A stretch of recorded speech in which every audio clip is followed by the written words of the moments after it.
जय हिंद साथियों, आप सभी लोगों का आपके अपने YouTube channel unique class with Sonu channel में तहे दिल से स्वागत है। इस वीडियो में हम लोग पढ़ेंगे कक्षा 10 विषय सामाजिक विज्ञान चौथा चैप्टर औद्योगिकरण का युग। इस चैप्टर में हम लोग इस वीडियो में पूरे चैप्टर का रिवीजन करने वाले हैं। तो आइए स्टार्ट करते हैं बिना देरी किए हुए। औद्योगिक क्रांति किस देश से प्रारंभ हुई थी? इंग्लैंड से। औद्योगिक क्रांति किस देश से प्रारंभ हुई थी? इंग्लैंड से। 1911 ईस्वी में भारत में अधिकांश उद्योग किन राज्यों में स्थापित थे? बंगाल और मुंबई। 1911 ईस्वी में भारत में अधिकांश उद्योग किन राज्यों में स्थापित थे? बंगाल और मुंबई। 1912 ईस्वी में जे.एन. टाटा ने भारत का पहला लौह इस्पात एवं संयंत्र किस जगह स्थापित किया था? जोधपुर में। तो 1912 में जे.एन. टाटा ने पहला लौह इस्पात संयंत्र किस जगह स्थापित किए थे? जमशेदपुर में। विश्व बाजार में कौन कौन से भारतीय उद्योग एवं दस्तकारियों का बोलबाला था? सूती और रेशमी कपड़े। विश्व बाजार में कौन से भारतीय उद्योग एवं दस्तकारियों का बोलबाला था? सूती और रेशमी कपड़े। 1928 में ग्राइप वाटर के कैलेंडर पर किस भगवान का चित्र अंकित था? बालकृष्ण। 1928 ईस्वी के ग्राइप वाटर कैलेंडर पर किस भगवान का चित्र अंकित था? बालकृष्ण। बंगाल में पहली जूट मिल कब शुरू की गई थी? 1855 में। बंगाल में पहली जूट मिल कब शुरू की गई थी? 1855 में।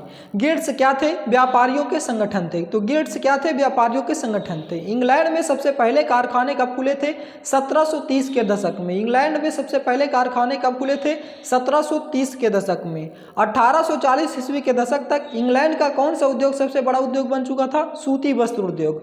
1840 ईस्वी के दशक तक इंग्लैंड का कौन सा उद्योग सबसे बड़ा उद्योग बन चुका था? सूती वस्त्र उद्योग। मुंबई में पहली कपड़ा मिल कब खुली थी? 1854 ईस्वी में। मुंबई में पहली कपड़ा मिल कब शुरू खुली थी? 1854 ईस्वी में। कोलकाता में किस पूंजीपति ने पहली भारतीय जूट मिल को स्थापित किया था? सेठ हुकुमचंद ने। तो कोलकाता में किस पूंजीपति ने पहली भारतीय जूट मिल को स्थापित की थी? सेठ हुकुमचंद ने। ईस्ट इंडिया कंपनी ने बुनकरों पर निगरानी कर रखने और माल इकट्ठा करने और कपड़ा की गुणवत्ता को जांचने के लिए वेतनभोगी कर्मचारी तैनात कर दिए, जिन्हें कहा जाता था गुमास्ता कहा जाता था। नेक्स्ट प्रश्न है, औद्योगिकरण के विकास के प्रमुख कारण बताइए। उत्तर, औद्योगिकरण के विकास के प्रमुख कारण निम्नलिखित थे। आर्थिक विकास, औद्योगिकरण से आर्थिक विकास की गति मिलती थी और प्रौद्योगिकी और अनुसंधान, औद्योगिकरण की नई तकनीकों का विकास और अनुसंधान को बढ़ावा मिलता था। तीसरा, उत्पादन की वृद्धि, औद्योगिकरण की से उत्पादन बढ़ता था और उत्पादन में सुधार होता था। चौथा, प्राकृतिक साधनों की प्रचुरता, प्राकृतिक साधनों की प्रचुरता के फलस्वरूप ही इंग्लैंड में औद्योगिक विकास संभव हो सका है।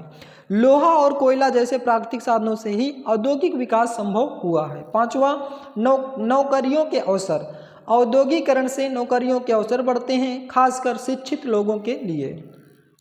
उच्च और गुणवत्ता में सुधार, औद्योगिकरण से उत्पादों की गुणवत्ता में सुधार होता है और औद्योगिकरण की शुरुआत 18वीं शताब्दी में आखिर में ब्रिटेन में हुई थी और इसे औद्योगिक क्रांति कहा जाता है।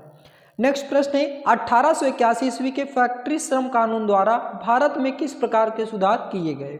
उत्तर, फैक्ट्री श्रम कानून 1881 के माध्यम से भारत में ईस्ट इंडिया कंपनी द्वारा मजदूरों की स्थिति में सुधार लाने के लिए प्रयास किए गए। या प्रावधान इस प्रकार से हैं। पहला, खतरनाक मशीनों के चारों ओर कटीले तार लगा दिए गए, वहां बच्चों द्वारा काम करने पर रोक लगा दी गई। दूसरा, साप्ताहिक छुट्टी दी जाने लगी, इस कानून से मजदूरों का मानसिक तनाव कम हो गया। तीसरा, छोटी उम्र के बच्चों को काम पर रखने की मनाही कर दी गई और बाल मजदूर केवल 9 घंटे ही फैक्ट्री में काम कर सकते थे। प्रत्येक मजदूर को काम करने के समय 11 के बजाय 7 घंटे निश्चित कर दिए गए थे। तो ये था महत्वपूर्ण प्रश्न। नेक्स्ट प्रश्न है हमारा, ये बहुत ही इंपॉर्टेंट चैप्टर तो नहीं है, लेकिन कभी कभार इस चैप्टर से क्वेश्चन बन जाते हैं। प्रश्न है, अंग्रेजों ने भारत में कपड़ा उद्योग को कैसे नष्ट किया? उसके द्वारा अपनाए गए तरीकों में से किन्हीं 2 पर प्रकाश डालिए। इसका उन पर क्या प्रभाव पड़ा? ये बहुत ही महत्वपूर्ण क्वेश्चन है।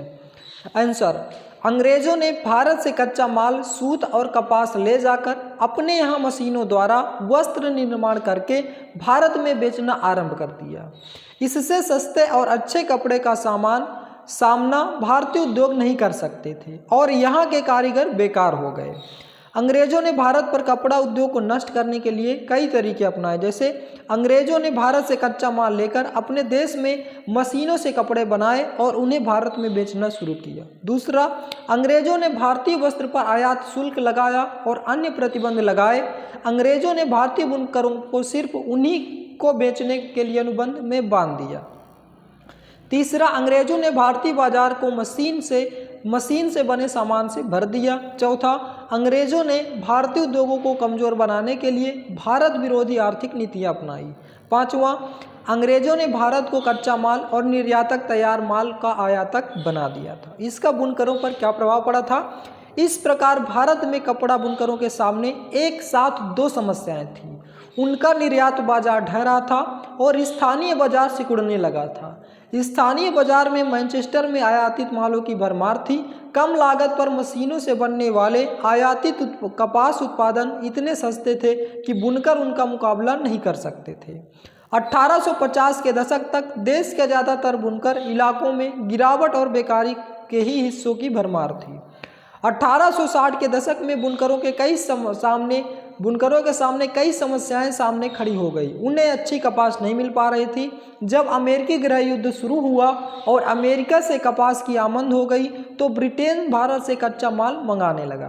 भारत से कच्चा कपास के निर्यात में इस वृद्धि से उसकी कीमत आसमान छूने लगी थी और भारतीय बुनकरों को कच्चा माल के लाले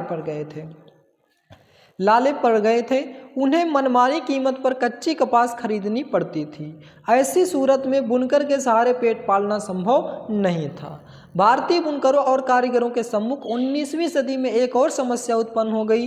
अब भारतीय कारखानों में भी उत्पादन होने लगा और भारतीय बाजार मशीनों से निर्मित माल से भर गया, जिससे बुनकर कारीगर बेकार हो गए। यानी कि पूरी तरह से मशीनों से ही सब निर्यात होने लगे, आयात होने लगे, सब मैन्युफैक्चर हो गए, तो बुनकर का कोई काम ही नहीं रह गया। नेक्स्ट प्रश्न हमारा, भारत में औद्योगिक विकास की क्या विशेषताएं हैं?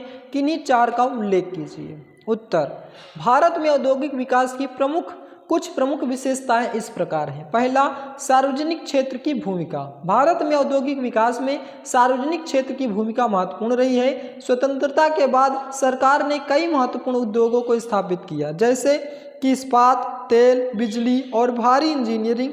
इन उद्योगों ने भारत के औद्योगिक विकास को गति प्रदान की। निजी क्षेत्रों की भूमिका। भारत में औद्योगिक विकास में निजी क्षेत्र की भूमिका भी महत्वपूर्ण रही है। निजी क्षेत्र ने कई महत्वपूर्ण उद्योगों में निवेश किया, जैसे कि इलेक्ट्रॉनिक्स, टेक्सटाइल और ऑटोमोबाइल। निजी क्षेत्र के निवेश ने भारत के औद्योगिक विकास की ओर अधिक गति प्रदान की। तीसरा, आधारभूत संरचना का विकास। भारत में औद्योगिक विकास के लिए आधारभूत संरचना का विकास आवश्यक था। सरकार ने इस दिशा में कई महत्वपूर्ण कदम उठाए, जैसे कि सड़क, रेल, हवाई अड्डे और बंदरगाह के विकास पर ध्यान केंद्रित किया।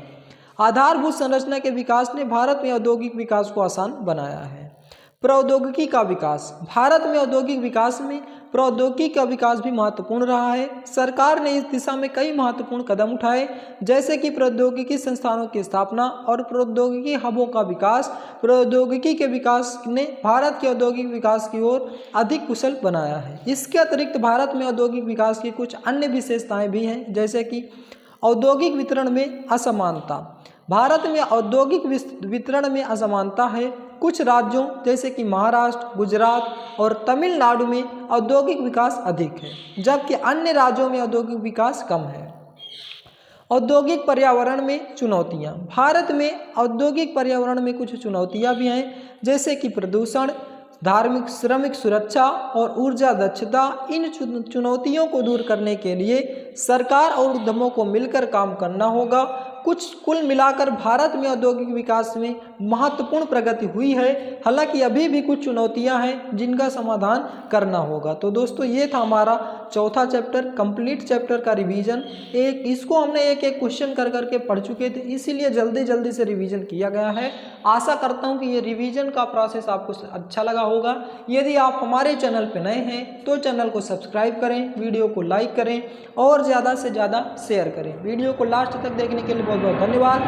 मिलते हैं नेक्स्ट वीडियो में। जय हिंद, जय भारत।